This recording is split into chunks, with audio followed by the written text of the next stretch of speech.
Arahan dari Presiden Prabowo seperti apa Pak?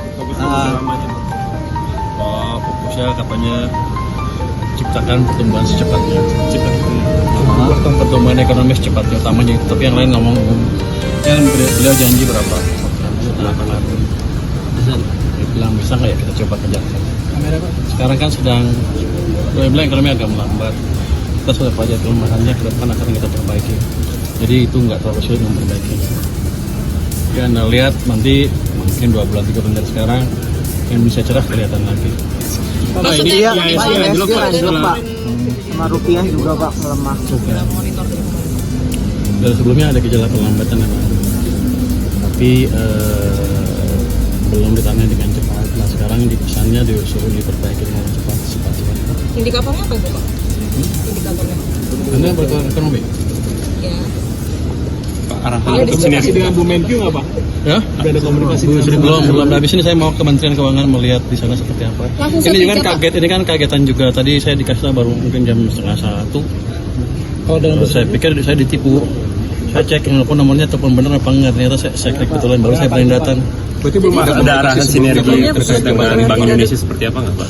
Nggak ada, tapi kan kalau dengan Pak Ferry saya sudah kenal lama, jadi nggak masalah harusnya untuk komunikasi dengan Bank Indonesia. Diminta menjadi Menkyu sejak tanggal berapa Pak? Gimana? Diminta menjadi Menkyu sejak tanggal berapa Pak? Sejak hari ini. Jadi benar-benar tidak ada komunikasi sebelumnya. Ada diskusi ekonomi terlebih dahulu Pak dengan Presiden sehingga Bapak dipilih menjadi Menkyu baru? Kan waktu saya presentasi di sana mungkin kelihatan saya cukup jago kelihatannya. Tapi yang khusus nggak ada. Ada beberapa kali aja diskusi ekonomi tapi nggak baru-baru ini sekarang. Pak, kalau dalam bahasa umum akan serius Pak? Enggak tanggapannya Pak? Ya? Setelah pelantikan Bapak Setelah pelantikan mungkin meyakinkan pasar seperti ini. Gini, selama ini ada perlambatan ekonomi yang karena berbagai hal. Dan keributan demo itu sebetulnya karena sebagian masyarakat mungkin merasa ini melambat di atas sekarang. Nah sekarang kita balikan dengan cepat. Dalam seminggu 2 minggu pasti akan balik. Kalau IHSG anjlok biasa mungkin takut, tapi kan saya lama di pasar, saya 15 tahun lebih di pasar, jadi saya tahu betul bagaimana memperbaiki ekonomi. Jadi indikator perlambatannya apa Pak? Kamera di sini Pak. 100 hari Pak, target 100 hari Pak. Ya? Ada target 100 hari. Ada target tapi 3 bulan 100 hari itu ya? Iya Pak. Wah dia ngasih angka tinggi banget, udah juga saya bilang. Saya bilang betapa kita kita capai yang 8% itu. Dia bilang jangan lama-lama secepatnya. Ya kita cobalah. Ini kapan disampaikan Presiden tadi? Tadi barusan setelah pelantikan ada meeting di sana dengan target 8% mau dicapai kapan sih Pak? Dari Bapak sendiri 8% yang rasional untuk dicapai berapa lama lagi? Kalau sebagai ekonom ya tahun ini 8% mungkin agak sulit. 2 tahun 3 tahun ke depan ada peluangnya dicapai. Gini yang penting ini kita balikin arah ekonomi yang melambat menjadi lebih cepat dulu. Let's say ke arah 6% lebih dalam waktu tidak terlalu lama. Habis itu kita bangun yang lain biar pertumbuhannya bisa lebih cepat lagi. Berat gak sih Pak itu sama Presiden Pak untuk secepat mungkin? Ya? Berat gak sih Pak? Ya saya deg-degan berat banget. Tapi dia pikir pokoknya Presiden cukup agresif itu. Tapi strategi-strateginya sudah disiapkan Pak untuk mencapai itu Pak. Saya sudah 25 tahun jadi ekonom. 10 tahun lebih jadi strategi SBY, 5 tahun jadi Komite Ekonomi Nasional, berapa tahun di KSP, terus membantu Pak Jokowi juga dalam mengatasi krisis 2020 COVID. Jadi saya di samping Pak Jokowi persis waktu itu. Jadi kalau Anda tanya pengalaman saya, apakah saya cukup tahu? Amat tahu. Jadi Anda nggak usah khawatir. Jadi optimis Pak untuk kenaikan tersebut Pak? Optimis. Jadi masa depan kita akan cerah. Domestic demand kita kuat, asal kita kendalikan dengan baik, kita bisa tumbuh dengan baik. 90% domestic demand, masa kita takut? Apalagi globalnya nggak jelek-jelek amat sekarang. Pak, jadi ini nanti langsung sertijab apa gimana Pak? Hah? Hari ini langsung sertijab langsung? Saya nggak tahu, saya langsung dilantik, saya akan ke kantor Menkyu sekarang. Tapi ada Bu Sri Mulyani Pak di kantor Kemenkyu ini Pak. Ya, ketemu sama Bu Sri Mulyani Pak di Kemenkyu. Saya nggak tahu, yang saya dengar ada beberapa wamen di sana, ada beberapa dirjen nunggu saya di sana. Mungkin saya. Saya nggak tahu. Dan saya mau cari. Tapi belum WA atau telepon gitu Pak. Kalau sebenarnya gini, Anda banyak menyaksikan kan apakah angka triwulan kedua pertumbuhannya betul 5,12%, itu betul sekitar segitu. Tapi sejak bulan Mei, Juni, Juli, Agustus kesini ada indikasi ada sesuatu yang nggak lancar sehingga kami cenderung lambat di triwulan ketiga. Itulah makanya ketika ada demo sedikit orang gampang terpacu. Itu jadi fondasinya maksudnya ada faktor ekonomi juga. Itu salah satu indikator yang utama. Kalau orang kerjanya banyak, ini banyak duit, ngapain dia demo, capek. Kira-kira itu. Tapi ini dalam level yang baru awal. Jadi nggak usah takut. Kita punya senjata cukup banyak, uang cukup banyak, hanya belum dibelanjakan secara optimal. Ada kebijakan yang mau diubah apa dari yang sudah ada? Saya belum lihat, saya belum tahu, saya akan cek dulu sih. Pak, berarti belum ada komunikasi Di LPS saya sudah mengumumkan ini sejak dilantik ini, jadi saya bukan ketua Dewan Komisioner LPS lagi. Nanti di sana ada mungkin semacam pejabat PJS. Karena kan masih ada Dewan Komisioner di sana. Itu yang akan saya sementara dengan PLT-nya. Dalam waktu dekat bakal dapat KSS apa? Sejak kan Menteri Keuangan sebagai ketua komite KSS sekarang. Belum, kan 3 bulan sekali ya. 2 bulan lagi kalau nggak salah. 2 bulan lagi ada rapat KSS sekarang. Tapi kan kita ada rapat deputi setiap 1 bulan sekali. Baru berlangsung 1 minggu yang lalu ya. 3 minggu lagi ada rapat lagi, rapat deputi. Saya nanti akan lihat seperti apa. Dan kalau perlu ikut, saya ikut dengerin seperti apa.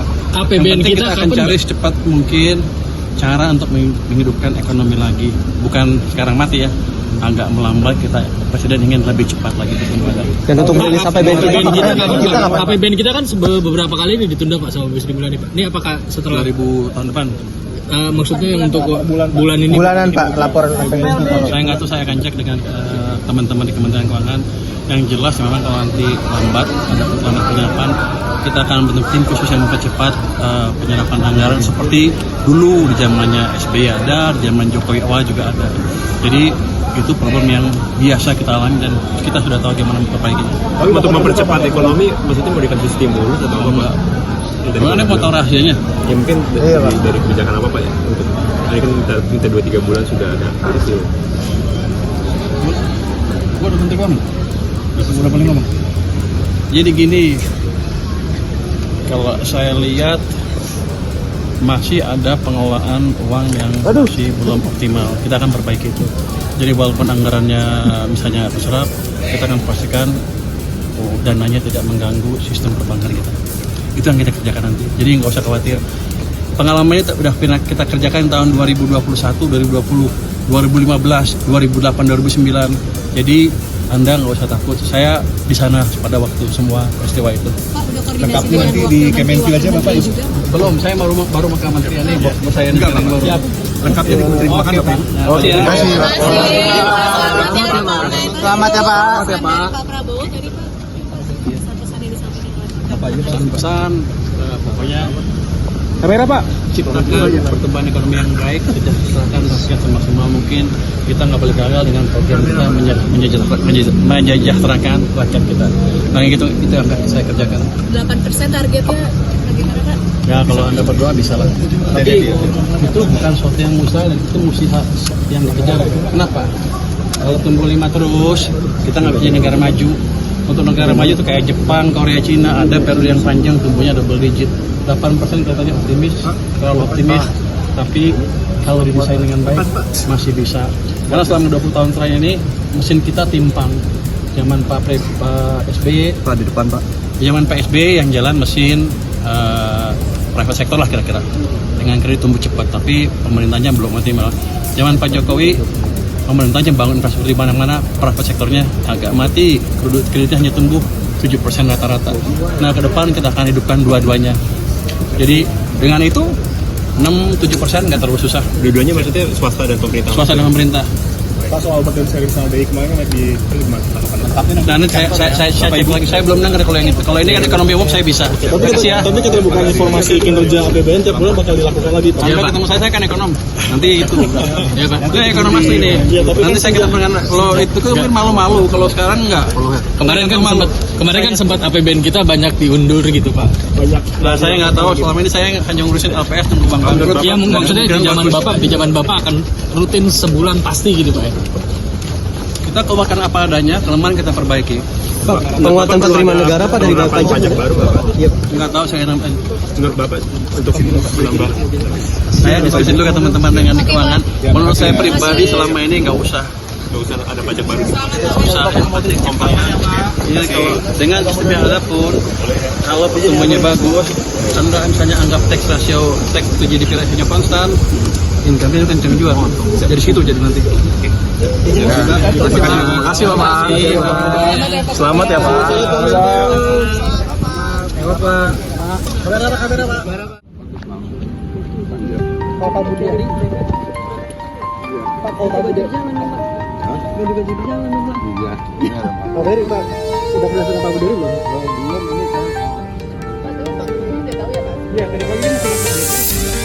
Ferry Juliantono usai dilantik sebagai Menteri Koperasi menggantikan Budi Aris Setiadi di Istana Kepresidenan Jakarta, Senin, 8 September 2025. Dikutip dari Tribun News, Ferry Juliantono yang baru saja dilantik Presiden Prabowo Subianto sebagai Menteri Koperasi pada Senin, 8 September 2025, tercatat memiliki total harta kekayaan sebesar 52,39 miliar rupiah. Angka ini berdasarkan laporan harta kekayaan penyelenggara negara, LHKPN, yang ia serahkan kepada Komisi Pemberantasan Korupsi, KPK. Laporan tersebut disampaikan pada 29 November 2024, saat Ferry Juliantono masih menjabat sebagai Wakil Menteri Koperasi. Berdasarkan data di laman LHNGO ID, data tersebut merupakan satu-satunya laporan kekayaan yang pernah disampaikannya ke KPK. Aset terbesar politikus Partai Gerindra ini berasal dari kepemilikan tanah dan bangunan yang nilainya mencapai 48,9 miliar rupiah. Sebanyak 5 pejabat dari 4 kementerian yang dilantik Presiden. Mereka diantaranya Menteri dan Wakil Menteri Haji dan Umroh Irfan Yusuf dan Dhanil Anzar Simanjuntak, lalu Purbaya Yudisadewa sebagai Menteri Keuangan gantikan Sri Mulyani, Ferry Joko Yuliantono sebagai Menteri Koperasi gantikan Budi Aris Setiadi, Muhtarudin sebagai Menteri P2Mi gantikan Abdul Qadir Karding.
Pak Budi Ari.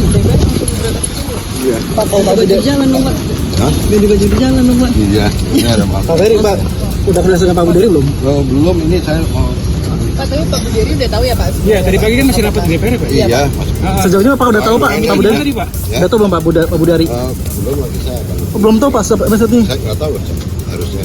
Tadi pamit sama Pak Budi gimana Pak di DPR? Saya tadi karena mendadak langsung pisah, langsung ke sini. Pak Budi belum tahu Pak. Pak Budi sempat cerita nggak Pak?